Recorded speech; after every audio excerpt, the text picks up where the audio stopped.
Buenos días de nuevo. Bienvenidos a la familia de Dios. Ese es el tema de hoy. Bienvenido a la familia de Dios. Imagínate qué bendición ser bienvenido a una familia, ¿no? Ahora que vamos a tener un pequeño en mayo, si el Señor así lo quiere, oficialmente, porque ya es, le vamos a dar la bienvenida a la familia nuestra, ¿no? Y sobre todo cuando, no sé, dejemos el hospital y entremos a la casa, es como, bienvenido, y pues no tienen ni idea, pero le estamos dando la bienvenida, le estamos abriendo las puertas.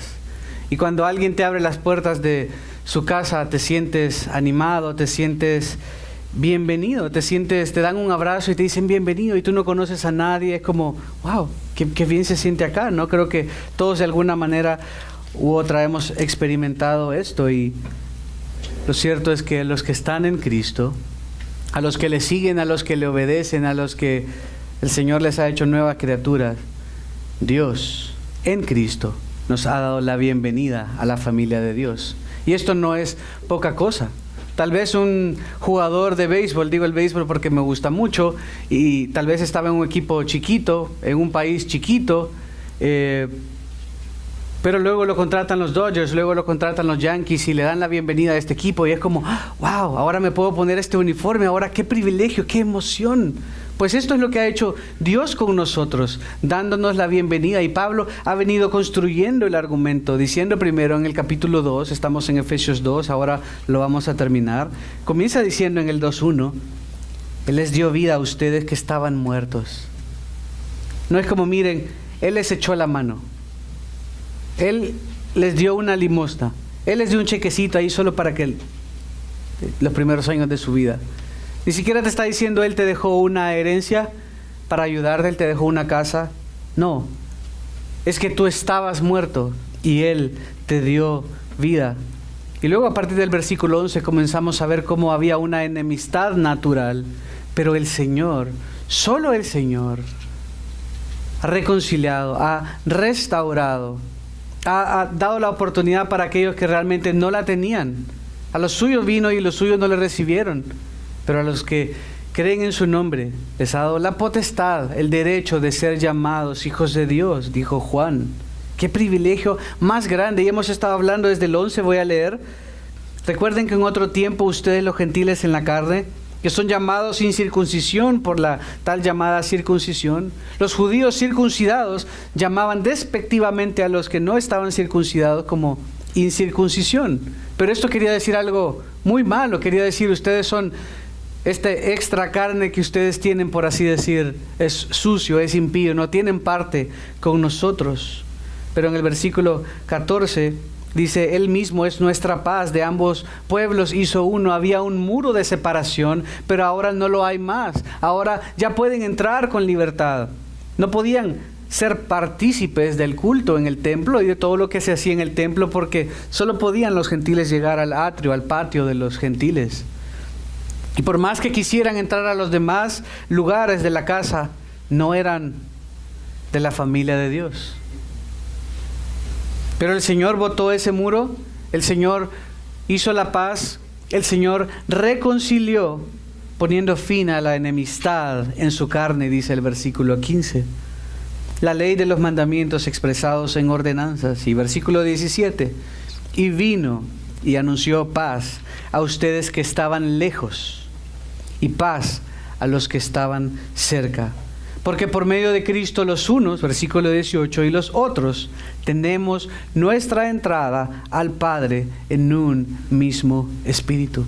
Y en el 19 va a culminar esta idea de lo que Él ha hecho, nos ha reconciliado. Pasamos de estar muertos a tener todos los derechos de ser llamados hijos de Dios. Pasamos de estar en un estado de que simplemente no teníamos vida, a poder tener, como veremos hoy, en Cristo, identidad, fundamento, propósito y esperanza. En Cristo somos bienvenidos a la familia de Dios y por lo tanto ahora tenemos una identidad. Por lo tanto ya no somos unos cualquiera. Antes lo único que nos identificaba es que éramos muertos. y tenemos un fundamento, podemos basarnos en algo. Estamos basados sobre algo como cantábamos hoy. Cristo es nuestra ancla, es nuestro fundamento, es nuestro castillo y su palabra es en quien nos basamos. Y por lo tanto tenemos un propósito.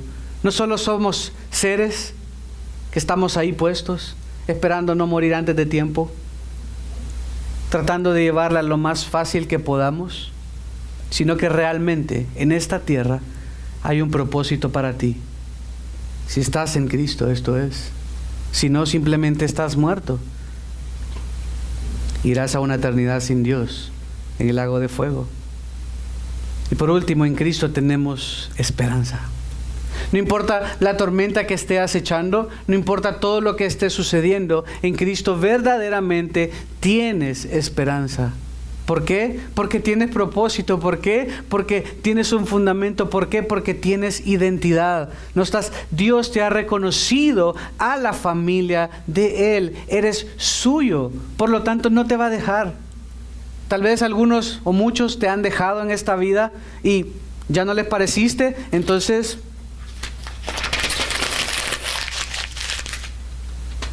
te descartan, ¿cierto?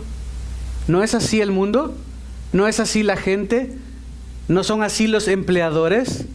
Ya estás muy viejo, quedaste paralítico, entonces ya no puedes trabajar, ya no eres útil, eres una carga, eres un peso para la sociedad. Pero en Cristo hay esperanza. En Cristo no hay nada de todo esto. De nuevo, todo esto son pamplinas, son equivocaciones, es producto del pecado. En Dios tenemos, al ser parte de su familia, identidad. Tú eres no quien dice la sociedad quién eres, no tu trabajo, no cuánto dinero tienes en el banco, no cuántos amigos, sino tú eres lo que Dios dice que eres. Punto. Le guste a quien le guste.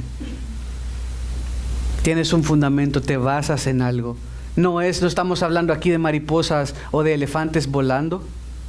No estamos hablando de hadas madrinas. Y no estamos hablando de pájaros y sueños. No, estamos hablando de verdad objetiva de la palabra de Dios, que es en lo que nos basamos. La palabra de Dios es nuestro fundamento y Cristo es la piedra angular, como veremos hoy. Él es nuestra ancla, es en quien nos basamos. Acá no nos basamos en porque este edificio es bonito, o por lo que yo digo, o porque yo hable bien o mal. Nos basamos en lo que la palabra de Dios ha revelado. Y ese es nuestro fundamento. Y por lo tanto veremos acá que porque tenemos identidad y fundamento, también tenemos un propósito, una razón de vivir. Dios, si ya te salvó, tiene un propósito para tu vida. Y veremos si lo estamos cumpliendo o no, y algo que solo podemos nosotros evaluar. Pero tenemos una razón de vivir. No solo es trabajar y trabajar y trabajar hasta morir y trabajar para sobrevivir. No, hay algo más allá. ¿Qué estamos haciendo entonces con nuestra vida? ¿Estamos cumpliendo con el propósito que Dios nos ha dado? Y por eso tenemos también esperanza, esa ancla que cantábamos. Por eso cantamos verdades. No queremos cantar sentimientos, no queremos cantar lo que yo siento o no siento. No quiero cantar que siento en el estómago que se me revolotea o que se me sube y baja la bilirrubina. Quiero cantar quién es mi Dios.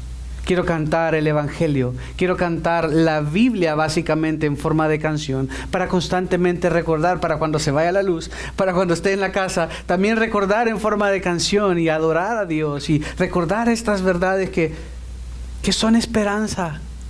A menudo la esperanza está, no, el próximo presidente lo va a arreglar. No, es que yo ya hice este plan y entonces esa es mi esperanza. Mi esperanza es que una vez salga de este problema, hoy sí ya. Mi esperanza es que ahora que estoy en este país, que ahora que estoy en este nuevo trabajo, no. Hoy estamos y mañana no estamos.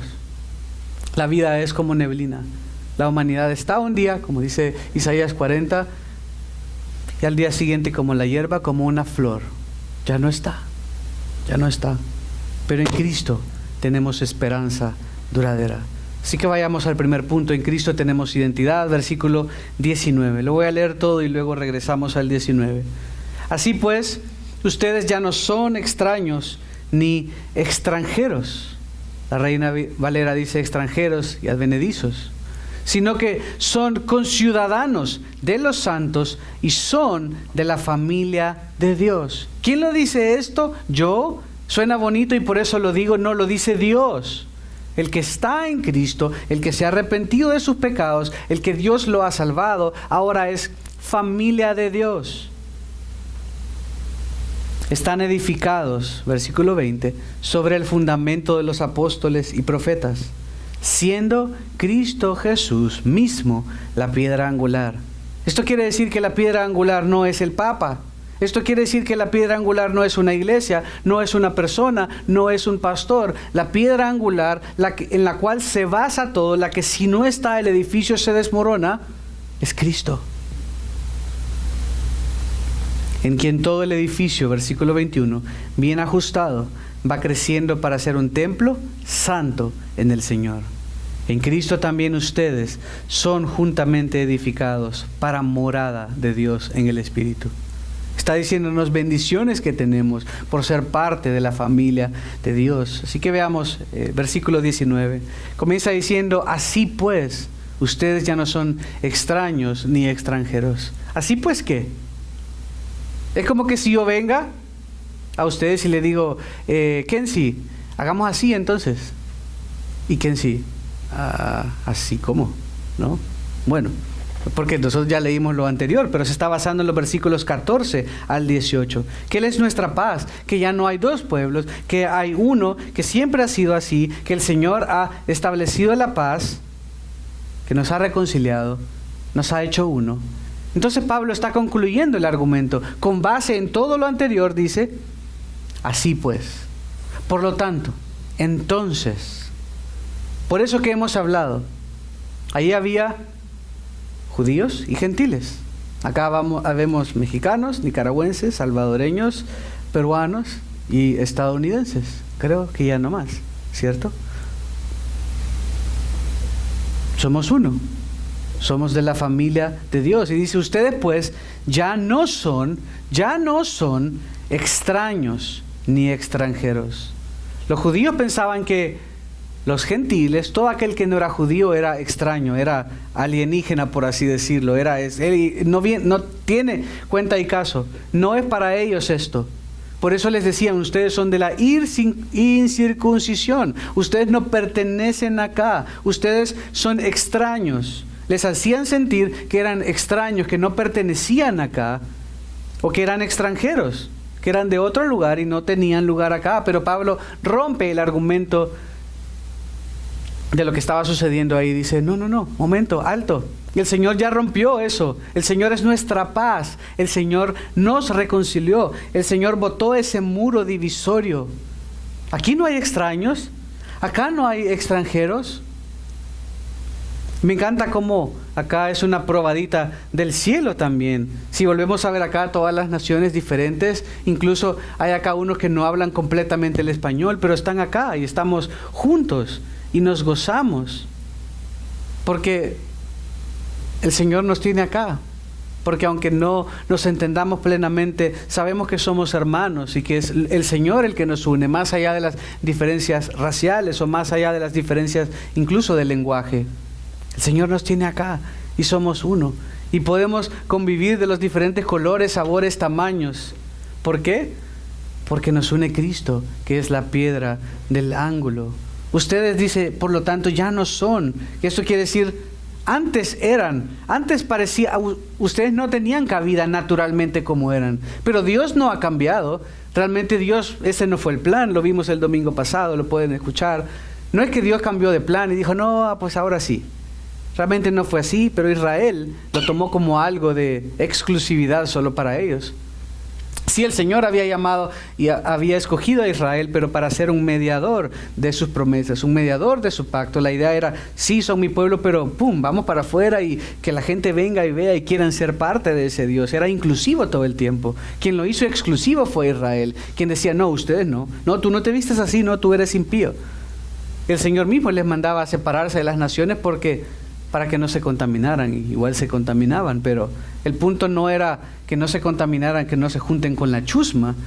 El punto era que el pecado lo alejaran, el punto era que el pecado no estuviera ahí, pero que vivieran para el Señor, no era excluirlos. Pero ellos los excluían. Por lo tanto, ellos eran extraños. Por lo tanto, los gentiles, tú y yo, éramos extranjeros. No éramos del pueblo de Dios. Éramos desconocidos. ¿Qué es lo que quiere decir extraños? Un extraño es un desconocido. Es alguien de otra tribu, alguien de otro país, como también quiere decir extranjero. Alguien que no es de acá, alguien que no pertenece, alguien que tal vez no conoce la cultura, que hasta se ve diferente, como, bueno, muchos de nosotros así somos. Acá no, y podemos entender un poco. Pero en el Señor ya no hay esto. No es superior el judío. No hay una salvación diferente para ellos, todo es por gracia, por medio de la fe. Y veíamos que el judío que se salva simplemente es un judío que se salva. Y un mexicano que se salva es un mexicano que se salva. No hay diferencia. Ya no somos extraños, ya no somos extranjeros. Fuera de Cristo, tú estabas muerto en delitos y pecados. Fuera de Cristo, tú estabas en una condición de muerte. Fuera de Cristo, tú no eras de esta familia. Tú no eres de la familia de Dios y no conoces al Señor. Y no es que Dios te esté excluyendo, pero es que simplemente Él no te ha salvado. Él no te ha adoptado como hijo. Digo, por si alguien acá aún no lo es. Sigue siendo extraño, sigue siendo enemigo de Dios. Pero a todo aquel que le recibe, todo aquel que cree en su nombre, Él le salva, Él le cambia, Él le hace nuevo, Él le da fe. Todo aquel que se arrepiente, Él no le echa fuera. Y nos hace pasar de muerte a vida, y nos hace nuevas criaturas, y nos hace dejar de ser extraños, dejar de ser extranjeros. Y nos hace no locales. Noten que lo opuesto no es extranjeros y entonces hoy nos hace, ya nos nacionalizó. En ningún momento dice esto. ¿Qué nos hace? Hijos. Nos hace de la familia de Dios. O sea, es un grado mucho superior, con todos los derechos, con todos los beneficios, con todo. Capítulo 2, versículo 12. Hablando de extraños y extranjeros, Efesios 2:12 dice: recuerden que en ese tiempo ustedes estaban separados de Cristo. Este es el punto. Estaban separados de Cristo, por lo tanto eran extraños. No eran parte de su familia. Excluidos de la ciudadanía de Israel, ocupó estos términos. No eran ciudadanos de Israel, por lo tanto, al menos naturalmente, pues porque los judíos decían ser ellos, estaban separados de la ciudadanía de Israel. Eran extraños a los pactos, sin esperanza y sin Dios en el mundo. Pero tú podrías decir, pero los judíos también, hacían puras obras y aunque tenían los pactos, no tenían esperanza y estaban básicamente sin Dios, viviendo una religión. Y la respuesta es sí, es correcto. Pero él está haciendo un argumento también para enseñarles a los judíos que ahora esa separación que ellos mismos decían que había, ya no la hay más. Miren Hebreos. Libro de Hebreos, capítulo 11, versículo 13. Hebreos 11, 13.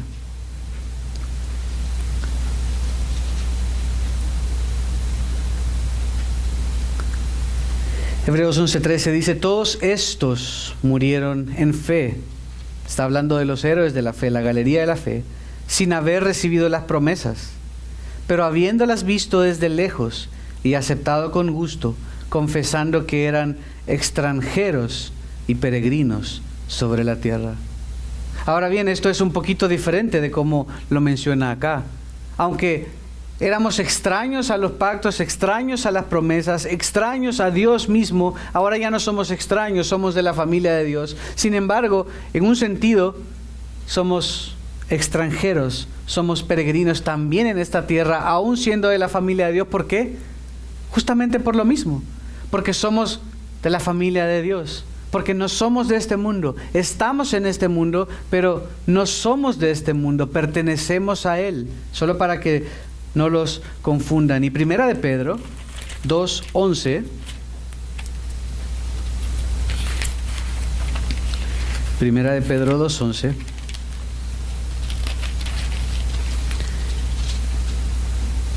dice de manera similar a Hebreos: amados, les ruego como a extranjeros y peregrinos que se abstengan de las pasiones carnales que combaten contra el alma. Porque tú eres extranjero, porque ahora tú no, si eres de la familia de Dios, pero no perteneces a este mundo, ahora redefine el ser extranjero como algo bueno. En Efesios, cuando menciona que éramos extranjeros y extraños, era algo malo, era algo no deseable. Ahora en Cristo somos también extranjeros porque no somos de este mundo, somos de la familia de Él. Antes éramos extranjeros para Dios, ahora somos extranjeros porque somos de la familia de Dios. Para el mundo somos extraños, el mundo no nos reconoce. Cuando el mundo le hablamos de Cristo y de la esperanza que tenemos en Cristo, ¿cómo nos ven? Como bichos raros. Qué raro, ¿no? Este es bien raro, no bebe, no hace todas estas cosas, no sale a parrandear, no se acuesta con un montón de mujeres, qué raro, ¿no? Y no quiere hablar de todas estas cosas. Ahora nosotros somos extranjeros, pero para el mundo. Hacemos a Efesios 2. Ya no somos extraños para Dios, ya no somos extranjeros para Dios, sino que es un contraste, sino que viene algo más, viene un contraste grande, un contraste diametralmente opuesto. Ahora somos conciudadanos. ¿Qué quiere decir conciudadanos? Quiere decir compatriotas. Conciudadano quiere decir compatriotas. Miren en Filipenses. Y esta es la primera de dos cosas que él va a decir acá. Va a decir que somos conciudadanos de los santos y va a decir que somos familia de Dios. Lo pone la ilustración de dos maneras. Ahora somos compatriotas de todos los que son familia de Dios y somos familia de Dios. Filipenses capítulo 3, versículo 20. Porque nuestra ciudadanía está, ¿a dónde? En los cielos. Ahora somos ciudadanos de los cielos.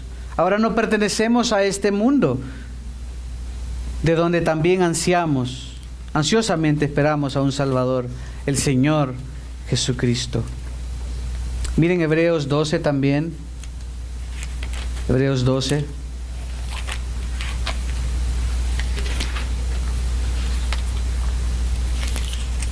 Hebreos 12, 22 y 23.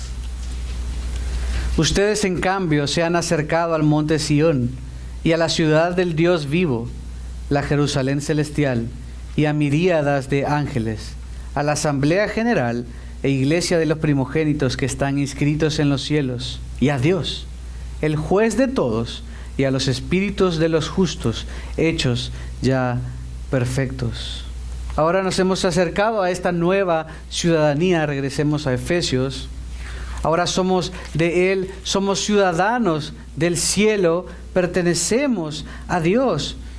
Es posesivo cuando dice familia de Dios. Quiere decir, le pertenecemos a Dios. Somos familia de Él. No es meramente una descripción, sino que Dios nos posee como su familia. Somos conciudadanos de los santos, somos familia de Dios. Cuando dice conciudadanos de los santos también está diciendo, estamos asociados a los otros santos. ¿Qué quiere decir santo? Quiere decir apartado. Apartado. ¿Y quiénes son los santos? ¿Es un término para describir a los creyentes? ¿Es un término para describir a los seguidores leales? Ahora somos hermanos. Otra descripción que el Señor usa, otro nombre, sustituto que el Señor usa para llamarnos a nosotros, o que nosotros nos llamamos entre nosotros, somos hermanos. Y Él mismo, Jesús, nos llama hermanos. Él es nuestro hermano mayor. Ahora somos conciudadanos, éramos extranjeros, no pertenecíamos a Dios, pero ahora hemos sido hechos compatriotas. ¿De quién? De los santos. Aunque seamos de diferente lengua, nación, aunque seamos de diferente color, en Cristo tenemos una nueva ciudadanía. Pertenecemos a Él. Somos compatriotas celestiales. Somos compatriotas espirituales. Somos hermanos en la fe. Estamos asociados naturalmente a otros creyentes, a otros que han sido apartados. Apartó a uno, a otro, a ella, a este, al chiquito, al grande. Los apartó. Y todos hemos sido puestos a un lado para Él. Ahora pertenecemos a Dios. Ahora Él nos ha unido. El lazo es profundo. Somos hermanos. Somos compatriotas. Compatriotas de una morada celestial. Somos compatriotas de los santos. Yo soy su compatriota. Ustedes son mis compatriotas. Son mis hermanos. Son mis hermanas. Y somos de una manera muy hermosa que es difícil entender. Primero hablando en cuanto más como una entidad política tal vez. Con ciudadanos de los santos habla más de una patria, ¿no? Ustedes eran extranjeros, extraños, eran enemigos, estaban muertos, dice, pero primero hablando políticamente, ustedes son conciudadanos, son de una nueva nación, no pertenecen a este mundo, están acá, pero no quiere decir que sean de acá. Ahora son de la morada celestial. Y ahora hablando de una manera muy cariñosa, de una manera más íntima, de una manera más especial, que es la razón por la cual nos llamamos hermanos, es porque Dios mismo dice que somos su familia. Y esta es nuestra identidad, hermano. No sé qué dice el mundo quién tú eres. Realmente no nos debería importar muy poco. Lo que debería importarnos es que tú y todos los que estamos acá, si estamos en Cristo, somos familia de Dios. Tenemos identidad. No importa cómo el mundo te tache, lo que haya pasado, las marcas que lleves sobre tu cuerpo. No importa las cicatrices que estén sobre tu cuerpo. Eres familia de Dios. Y familia de Dios, el término completo quiere decir de la casa. Son de la casa, los de la casa. Somos los de la casa de Dios. Somos, otro término que lo describe es familiares de Dios. O somos parientes de Dios. No importa lo que tu hijo haya hecho, aun y cuando vaya a prisión, no dejarás de ser tu hijo. No importa lo que haya pasado, es tu hijo. No importa cuántos tatuajes tenga, por así decirlo, sigue siendo tu hijo. Sigue llevando y seguirá llevando tu apellido, aunque se lo cambie, aunque se cambie el nombre. Sigue siendo el hijo de Pablo y Paquita. Nunca va a poder quitarse esto. Es de la familia de Dios. Ahora somos conciudadanos de los santos y somos familia de Dios, pertenecemos a Él, somos de la familia de la fe, lo pone Colosenses. Miren un libro después de Efesios, dice Colosenses Gálatas, leí un poco mal mis notas. Un libro antes, Gálatas 6:10.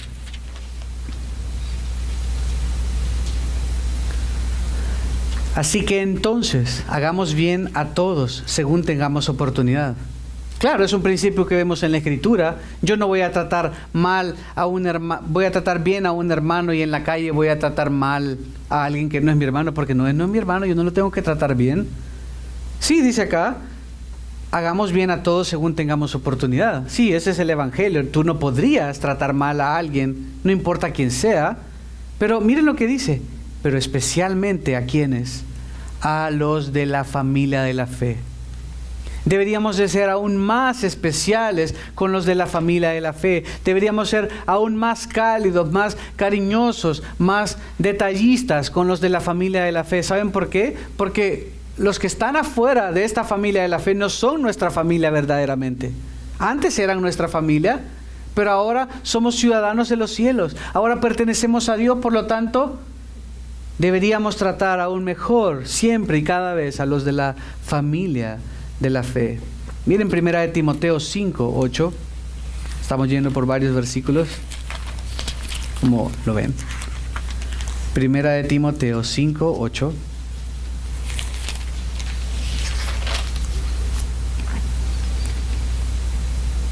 Pero si alguien no provee para los suyos, y especialmente para los de su casa, ha negado la fe, y es peor que un incrédulo.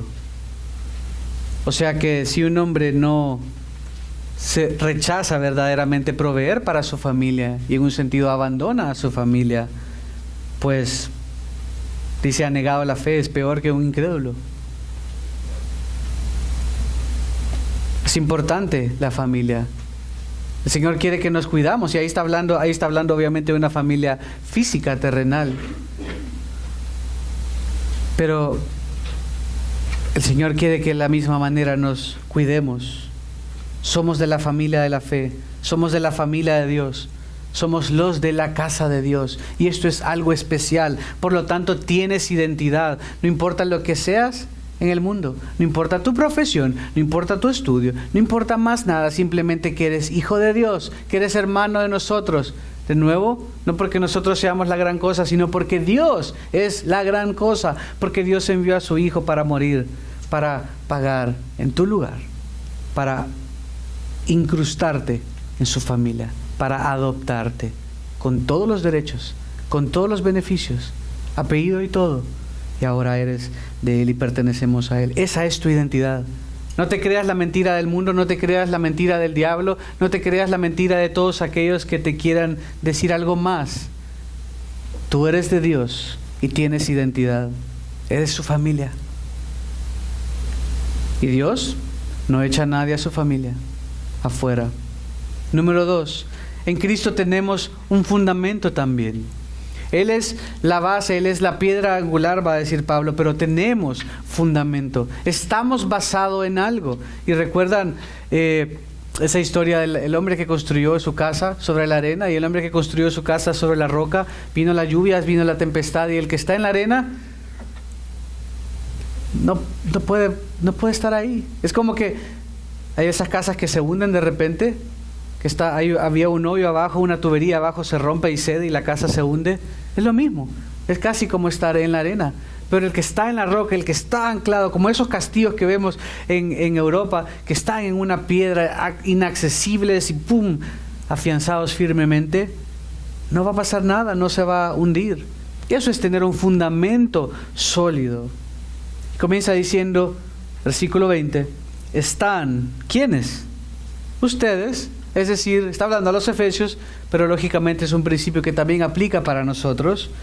Estamos edificados sobre el fundamento de los apóstoles y profetas, siendo Cristo Jesús mismo la piedra angular.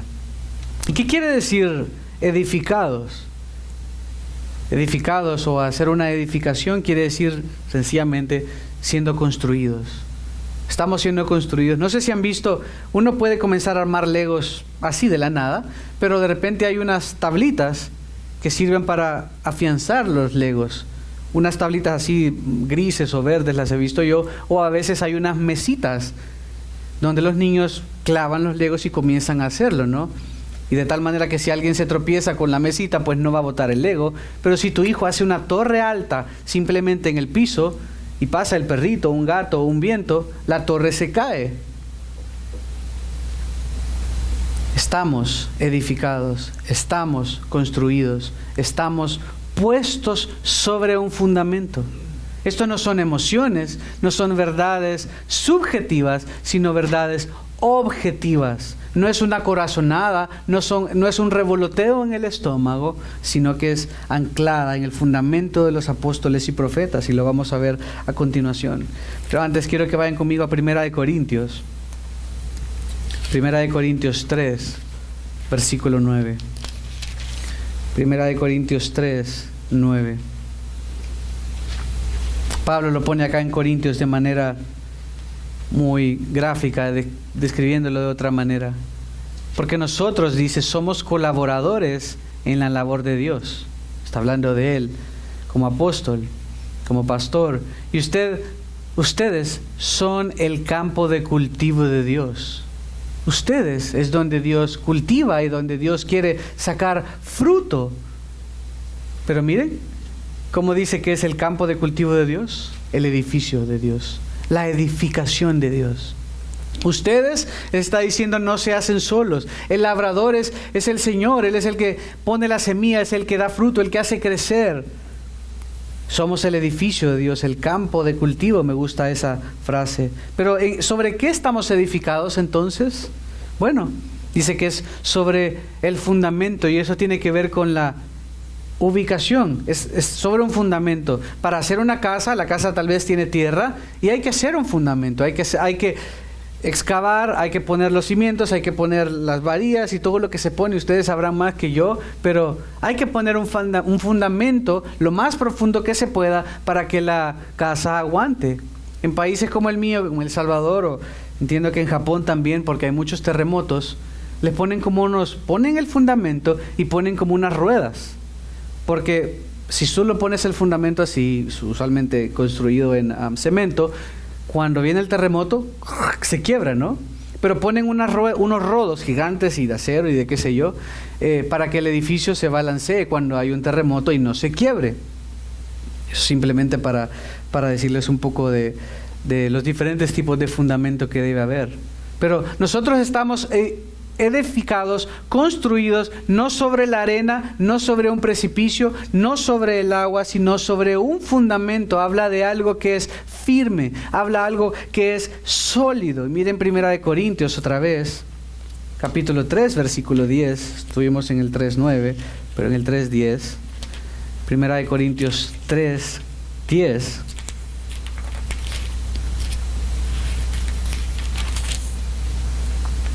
Conforme a la gracia de Dios que me fue dada, yo como sabio arquitecto puse el fundamento y otro edifica sobre él. Pero cada uno tenga cuidado cómo edifica encima, pues nadie puede poner otro fundamento que el que ya está puesto. ¿El cual es? Jesucristo. Él es la base, Él es la roca, Él es la piedra. Cuando Él le dijo a Pedro, lo vamos a leer más adelante, pero cuando le dice sobre este fundamento, Él no le estaba diciendo sobre Pedro, Él no estaba estableciendo a Pedro como el primer papa. Le dice, ¿qué quiere decir? ¿Cuál es el fundamento? Lo que Pedro había dicho antes, tú eres el Cristo. Ese es el fundamento. Pedro no es el fundamento, no le estaba ungiendo como el primer papa y tú eres lo máximo y tú eres el representante de Dios. Mentira. Es sobre la declaración que tú, Pedro, acabas de hacer, que le dijo, esto no te lo reveló carne ni sangre. Tú eres el Cristo, eres el fundamento, eres el Hijo de Dios que vino a hacer todo nuevo. Ese es el fundamento. Cristo es el fundamento. Incluso Pablo dice, yo como sabio arquitecto, está diciéndole de una manera instructiva, puse el fundamento. ¿Por qué? Por lo que también dice acá en Efesios, el fundamento de los apóstoles y profetas. Pablo como apóstol puso el fundamento. Y ese fundamento fue puesto una vez y para siempre. Efesios 2:20 es un versículo que prueba la cesación de los apóstoles y profetas. Es un fundamento se puso. No hay más apóstoles después de estos apóstoles. Estos apóstoles pusieron el fundamento. No hay otro fundamento más. No se requiere poner otra cosa más, porque ellos hablaron, el Señor habló a través de ellos y ellos pusieron el fundamento donde estamos parados, donde estamos anclados. No tenemos que agregar más a la Escritura. El Espíritu Santo recordaría a los apóstoles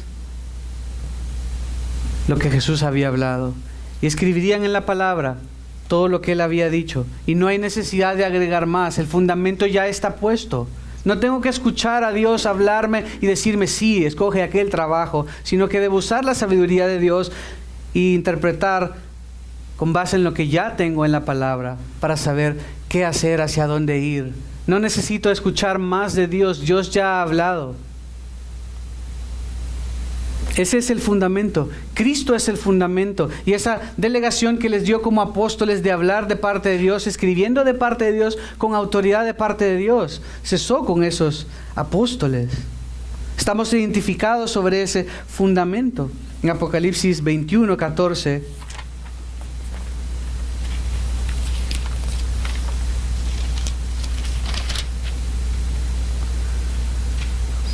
Hablando de cimientos, de fundamento de la Nueva Jerusalén, dice: el muro de la ciudad tenía 12 cimientos, fundamento. Y en ellos estaban los 12 nombres de los 12 apóstoles del Cordero.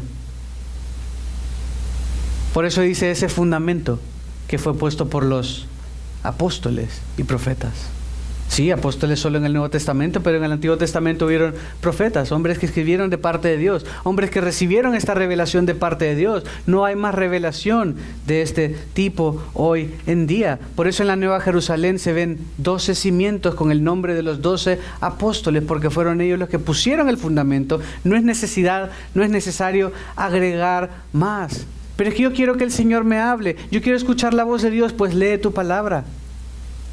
Lee la palabra y que el Espíritu de Dios te ilumine y te haga entender lo que el Señor ya ha hablado y lo puedas aplicar a tu situación en particular.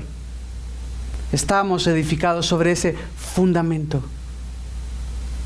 Apocalipsis 21, 14 dice claramente, son 12 columnas. No hay más columnas. No hay unos con nombres vacíos por si acaso aparecen unos apóstoles después. Esos apóstoles que vemos hoy en día, autodenominados apóstoles, son sencillamente falsos. No hablan de parte de Dios. Y Dios no les habla de la manera que ellos dicen que les habla. El fundamento ha sido puesto, el fundamento ha sido colocado. ¿Y quién era un apóstol? Un apóstol era un hombre escogido por Dios, comisionado por Dios y enviado por Cristo. Miren Gálatas 1:17. Gálatas 1:17.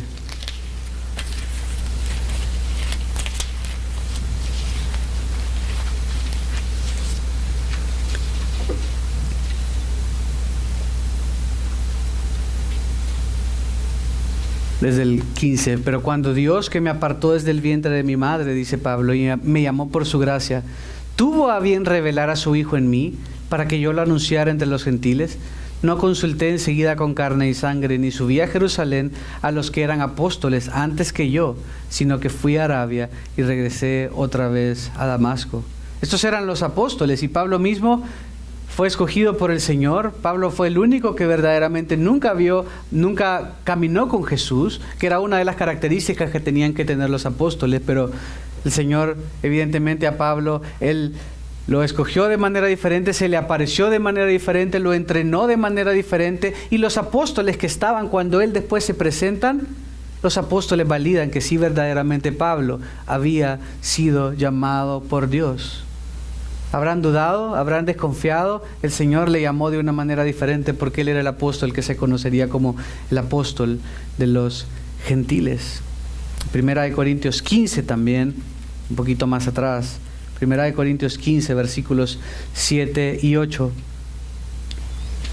Dice: después se apareció a Jacobo y luego a todos los apóstoles, y al último de todos, dice Pablo, como a uno nacido fuera de tiempo. ¿Por qué? Porque él no caminó con Jesús, porque él no fue parte de ese grupito. Como a uno nacido fuera de tiempo, se me apareció también a mí. Está diciendo, yo sí vi a Jesús, yo estuve con Jesús de manera diferente y sobrenatural, pero él estuvo ahí con Jesús. Y los apóstoles mismos, Pedro y todos los demás, citaron las cartas de Pablo. Si Pablo hubiera estado equivocado y él no hubiera sido un apóstol, le hubieran rechazado y le hubieran echado fuera. Pero el Señor quiso que fuera este apóstol el último, como abortivo, que fuera el que escribiera la mayor parte de las cartas del Nuevo Testamento. Y finalmente Efesios 3:5, hablando de apóstoles, desde el 4, en vista de lo cual, leyendo, podrán entender mi comprensión del misterio de Cristo, que en otras generaciones no se dio a conocer a los hijos de los hombres, como ahora ha sido revelado a sus santos, apóstoles y profetas, por el Espíritu. a saber que los gentiles son coherederos y miembros del mismo cuerpo, participando igualmente de la promesa en Cristo Jesús, mediante el Evangelio. Fueron estos apóstoles que el Señor levantó en esta época específica para edificar, para poner el fundamento, para poner la base sobre la cual nosotros nos íbamos a parar. No es necesario agregar otra base, no es necesario agregar otro fundamento. Quiero ir a 2 de Pedro. Dije que era el último, pero me equivoqué. 2 de Pedro 1, 19 al 21. Y así dice, tenemos la palabra profética más segura. ¿Por qué es importante esto? Porque en el Antiguo Testamento verdaderamente si alguien decía que era profeta y no se cumplía, a diferencia de hoy, que muchos se autodenominan profetas y las cosas no se cumplen o se manipulan, entonces se les tenía que apedrear. Tenían que morir porque decían hablar de parte de Dios y no se cumplía. Y ahora cualquier charlatán se para diciendo, oye hermano, yo creo que tú tienes que vender tu carro y regalármelo a mí. Oye, yo creo que tú te tienes que casar con esta muñeca. Con esta... bueno... Habrá algunos. Que tú te tienes que casar con esta hermana. Yo lo he visto. Gente manipulando gente de esta manera. Pero el profeta de Dios, verdadero profeta de Dios en el Antiguo Testamento, hablaba de parte de Dios y se cumplía al pie de la letra. Hoy hay muchos charlatanes que dicen hablar de parte de Dios. Y no es así. No puede ser palabra de Dios, pero de nuevo no estoy juzgando por lo que pasa o no pasa, no porque se cumpla algo quiere decir que es de parte de Dios, sino porque Dios dice que el fundamento ya está puesto, porque el fundamento ya está establecido. Por eso dice, pero tenemos la palabra profética más segura. No hay nada más seguro que esto. ¿El qué? A la cual ustedes hacen bien en prestar atención, como a una lámpara que brilla en el lugar oscuro, hasta que el día despunte y el lucero de la mañana aparezca en sus corazones. Pero ante todo esto sepan que ninguna profecía de la Escritura es asunto de interpretación personal, pues ninguna profecía fue dada jamás por un acto de voluntad humana, sino que hombres inspirados por el Espíritu Santo hablaron de parte de Dios. La palabra profética más segura a la que se está refiriendo es a la Escritura. Es en la Escritura esa palabra que es certera, esa cual no tiene error, esa que ha sido probada, esa que ha permanecido, esa que ha sido preservada por Dios a través de su iglesia y diferentes otras maneras. Es la Escritura la que debe ser nuestro fundamento, la base que fue puesta por los apóstoles y profetas. Sí, por los profetas del Antiguo Testamento, por los apóstoles y también profetas en el Nuevo Testamento. Y profeta no quería decir algo mágico, sino simplemente alguien que es portavoz de Dios, alguien que habla de parte de Dios, alguien que ha sido lleno y que hablaba profecía, que hablaba de parte de Dios, que edificaba y revelaba misterios de parte de Dios. Miren 1 Corintios 14:3.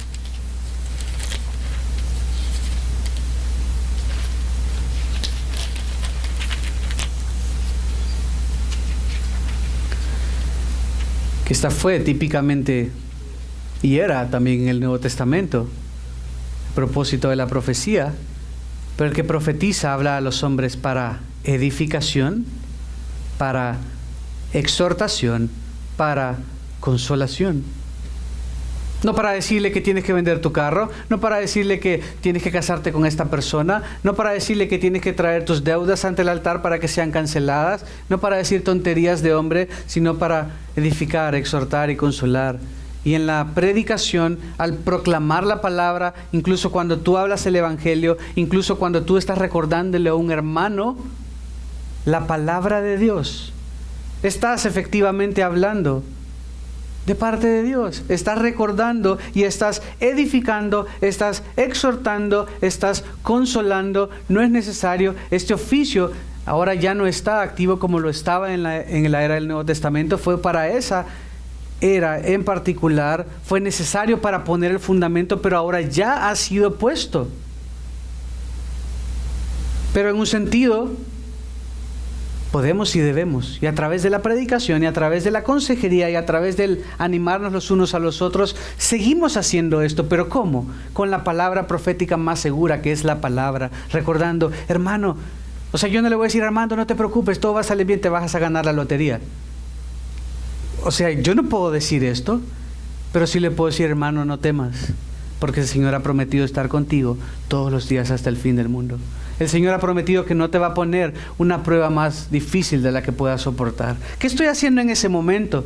En ese momento, en un sentido, estoy hablando de parte de Dios, la palabra que Él ya dijo. Y esto es de una manera práctica. Estoy edificándole. En un sentido, estoy exhortándole también. Ánimo, no te desanimes, no te bajonees. Y estoy consolándole. Esto es lo que o como debería de hoy verse la profecía, de esta manera, no como algo místico o mágico, simplemente haciendo esto para el Señor, hablando de parte de Dios, tomando la escritura misma y diciéndote, Armando, anímate, Karen, anímate, Sandra, anímese, no se vengan para abajo. Pero el oficio como tal de recibir una revelación nueva de parte de Dios, como lo veíamos en el Nuevo Testamento y en el Antiguo, ya no es necesario, porque el fundamento ha sido puesto. Dios es poderoso. Y esto no es limitar a Dios, sino es simplemente reconocer cómo Él obra hoy. Un día, cuando Él regrese, cosas divertidas van a pasar de nuevo. 2 testigos van a ser muertos en la calle. Les van a dejar tirados ahí. Y van a resucitar. Y van a pasar señales y prodigios en los cielos. Y vamos a ver al Hijo de Dios viniendo en una nube. Y todo ojo le verá.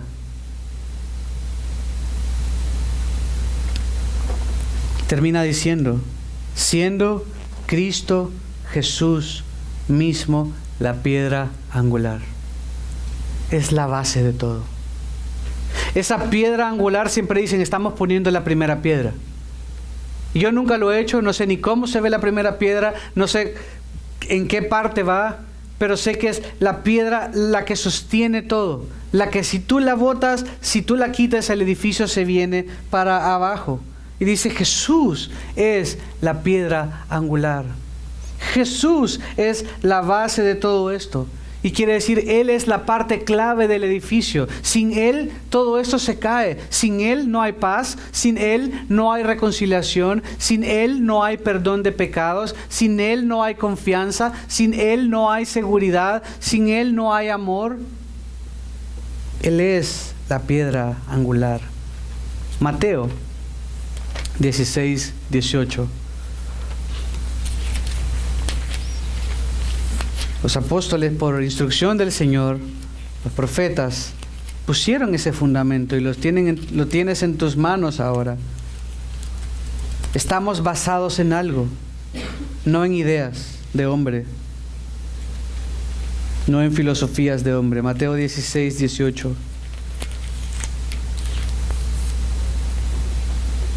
Yo también te digo que tú eres Pedro, y sobre esta roca edificaré mi iglesia. Dice, regreso un poquito. 13. Cuando Jesús llegó a la región de Cesarea de Filipo, preguntó a sus discípulos, ¿quién dicen los hombres que es el Hijo del Hombre? Al decirles el Hijo del Hombre, no les está diciendo humano, les está diciendo el Mesías que del cual Daniel 7 había revelado. Ese Mesías que es el Hijo de Dios. Él mismo les estaba diciendo y les dice, unos Juan el Bautista, otros Elías, otros Jeremías o alguno de los profetas. Y entonces, ¿ustedes quién dicen que soy yo? Simón Pedro dijo, tú eres el Cristo, el Hijo del Dios viviente. Y Pedro quiere decir Petros. Pedro es piedra. Piedra, el singular, en el griego es con S al final. No es como el castellano. Si en el castellano decimos piedras, la S nos dice que es plural. Petros con OS es singular. Petros. Y piedra es Petra. Y cuando les dice, yo también te digo que tú eres Petros, y sobre esta Petra edificaré mi iglesia. ¿Cuál piedra? ¿Pedro? No. Es una palabra diferente que usa. Hubiera usado algo similar, pero dice sobre esta edificación, sobre este fundamento. ¿Cuál fundamento? Como dice Efesios 2:20, Cristo mismo es la piedra angular. Sobre la piedra de que tú eres el Cristo, el Hijo del Dios viviente, sobre esa declaración, sobre eso se basa todo. Si Cristo no es el Hijo del Dios viviente, entonces Jesús fue un hombre normal y simplemente tratemos de vivir la vida lo mejor que podamos. Tratemos de sobrevivir, de no enfermarnos tanto y de pasarla bien y vámonos de aquí porque vámonos a la playa mejor o al lago. Y las puertas del Hades no prevalecerán sobre ella. ¿Sobre quién? Sobre la iglesia.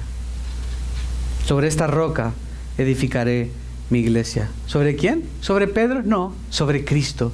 Sobre Cristo. Cristo es el Señor. Cristo es la cabeza. Cristo es la piedra angular. Vemos en otros textos también que no es Pedro. Nunca más se vuelve a mencionar Pedro. Esta mala interpretación de la Iglesia Católica es simplemente un desconocimiento del idioma original. Un desconocimiento, una interpretación incorrecta, muy sencilla de desbaratar. Cristo, Jesús, es la piedra angular. Lucas 20, estoy terminando, se me acabó el tiempo.